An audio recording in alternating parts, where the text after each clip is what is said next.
നിങ്ങൾക്ക് സുഹൃത്തുക്കളെ നഷ്ടപ്പെടുന്നില്ലെങ്കിൽ അതിനർത്ഥം ഒരുപക്ഷെ നിങ്ങൾ വളർന്നു വരുന്നില്ല എന്നതാണ്. ഒരു മനുഷ്യൻ്റെ സ്വഭാവം നിങ്ങൾക്ക് മനസ്സിലാകുന്നില്ലെങ്കിൽ അവൻ്റെ സുഹൃത്തുക്കളെ നോക്കിയാൽ മതി.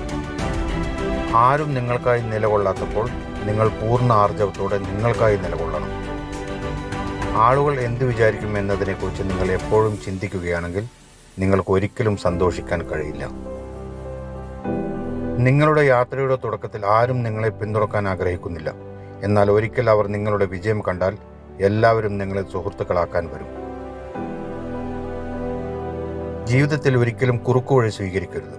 ദീർഘമായ വഴിയിലൂടെ സഞ്ചരിക്കുക. കാരണം ദീർഘമായ വഴിയിലാണ് നിങ്ങൾ കൂടുതൽ അനുഭവം നേടുക. നിങ്ങളുടെ മനസ്സിനെ നിയന്ത്രിക്കുക, അല്ലെങ്കിൽ മനസ്സ് നിങ്ങളെ ഭരിക്കും. വിജയവും പരാജയവും ജീവിതത്തിൻ്റെ ഭാഗമാണ്. രണ്ടും ശാശ്വതമല്ല. നിങ്ങളെ വേദനിപ്പിച്ച വ്യക്തിക്ക്